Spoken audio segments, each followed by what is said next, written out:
siempre estuve involucrada de alguna manera en actividades de arte informalmente antes de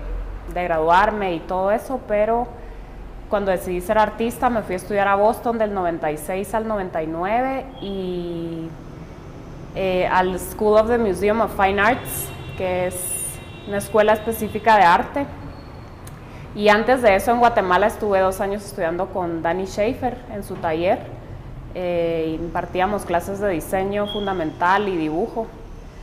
Y bueno, a partir de que vuelvo de Boston empiezo a trabajar en Guatemala como artista de tiempo completo y pues yo podría decir que ahí es que empiezo a hacer trabajo profesional como artista, ¿verdad? Todo lo que hice antes pues de una manera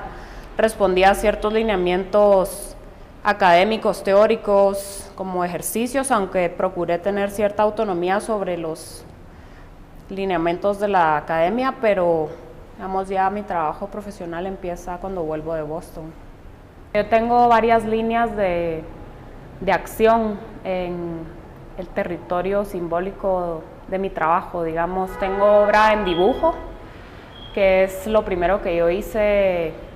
y que puedo decir que lo hice intensamente del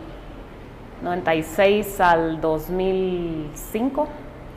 Y luego tengo otras obras que básicamente resuelven con cualquier material que pueda encontrar para producir la obra que yo necesito producir. O sea, le hace fotografía documental, video documental, casero, alguna instalación en el espacio, intervención en el espacio público, una pieza en el área rural. Digamos, los lenguajes contemporáneos, ¿verdad? Me metí a explorar los lenguajes contemporáneos cuando me di cuenta que el dibujo requiere de cierta estaticidad del espectador para ser leído y que el lenguaje que el dibujo genera en el espectador es un lenguaje muchas veces muy especializado y pues digamos mi dibujo también aborda el tema de cómo se habla acerca del dibujo para alejarme del lenguaje especializado del arte, o sea, el tema de la abstracción, de la composición, de las texturas. O sea, me gusta la figuración por eso, porque conecta con la realidad concreta de las personas. Y pues digamos de la misma manera, por eso me salí del lenguaje del dibujo para también poder producir obras en tiempo real y en el espacio real que pudieran conectar con la experiencia en tiempo real del espectador. Yo podría decir que lo que estaba aconteciendo cuando yo tuve conciencia de lo que estaba pasando a mi alrededor a nivel político era la revisión histórica de los hechos recientes y de la historia reciente de la guerra. Creo que ese es el hecho histórico más profundo y más determinante en la condición guatemalteca ahorita, ¿verdad? Entonces, definitivamente yo vengo de se podría decir, una tradición de artistas que revisan la historia reciente. Definitivamente mi generación, o por lo menos yo, no viví directamente la guerra, o sea que también es muy lógico que yo plantee la guerra desde la revisión de los hechos históricos y no desde la narración directa de los hechos históricos, porque a mí no me corresponde esa parte de la historia. En cuanto a las prácticas artísticas que acontecen o acontecían mientras yo estaba trabajando, yo lo que podría decir es que cuando yo regresé de Boston, yo tuve una formación académica casi exclusivamente especializada en dibujo. Cuando yo regreso de Boston, en Guatemala estaban pasando cosas mucho más interesantes que lo que yo pensaba que estaba pasando en Estados Unidos. No quiero decir que en Estados Unidos no estuvieran aconteciendo cosas interesantes, sino que mis referencias y mi red de situaciones que me podrían haber a mí abierto ciertas cuestiones en Estados Unidos no se dieron sino hasta que yo regresé a Guatemala y pude observar el trabajo de mis contemporáneos que estaban muchísimo más dedicados a hacer obras en relación al espacio, al tiempo. Mis contemporáneos son la gente que empezó a trabajar en los 90s, gente de música, teatro, actuación, poesía, literatura. La gente de la Casa Bizarra, del Café Oro, de la Zona 1, en música bohemia suburbana, o sea, Giovanni Pinzón para mí, José Osorio como gestor cultural, pintor, poeta, Alejandro Marré, pintor poeta, Simón Pedrosa, pintor performer, Sheila Duploy, performer, pintora, Cecilia Dougherty, bailarina, teatrera, no sé, ¿quién más?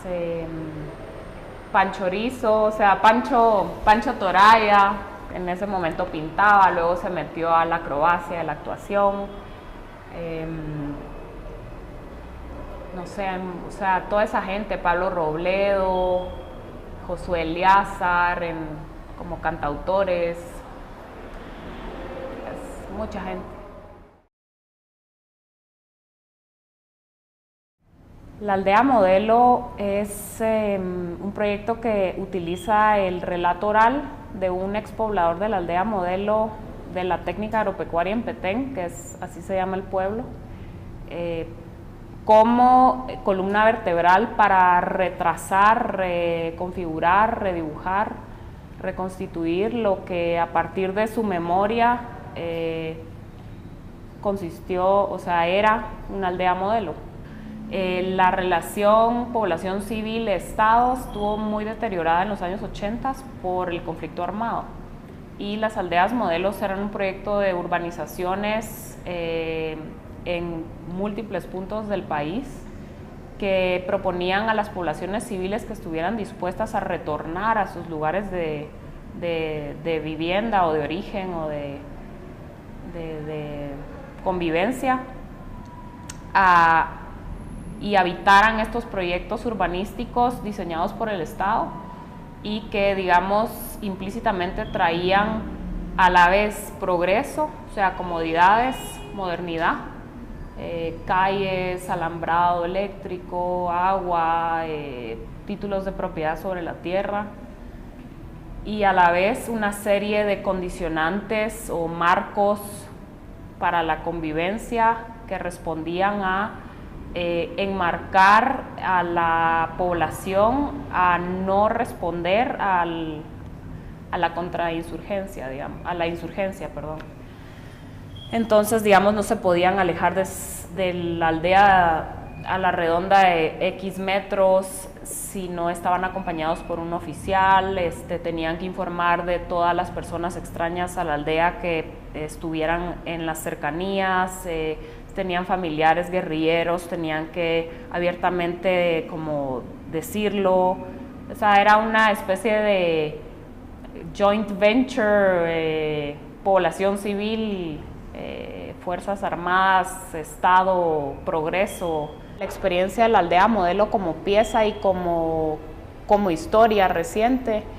me deja pensando en los procedimientos de la cultura occidental, los procedimientos de dominación sobre el otro, la estrategia de dominación. Las aldeas modelo no son más que destacamentos militares que están exactamente tomados de la idea de Roma, de la expansión de Roma en el territorio mediterráneo. Los destacamentos militares como presencia en el territorio, como dominación, como inicio de un nuevo poblado, con la presencia militar y esa relación dominación cultural militar, occidente, me parece que es una idea muy reveladora, que no me voy a poder alejar de eso. Mi trabajo a futuro, de cierta manera, va a depender de mis desplazamientos físicos porque yo le confiero mucha importancia al viaje y al desplazamiento físico y a lo que eso me genera, porque decididamente me gusta el trabajo en contexto y me gusta ser interpelada por el contexto.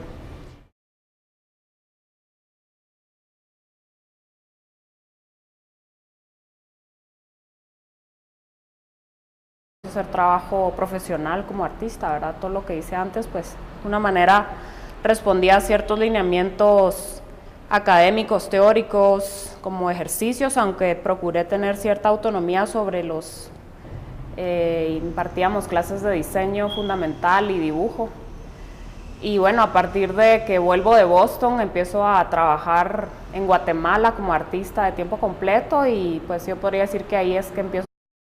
Siempre estuve involucrada de alguna manera en actividades de arte informalmente antes de graduarme y todo eso, pero cuando decidí ser artista me fui a estudiar a Boston del 96 al 99 y al School of the Museum of Fine Arts, que es una escuela específica de arte. Y antes de eso en Guatemala estuve 2 años estudiando con Danny Schaefer en su taller.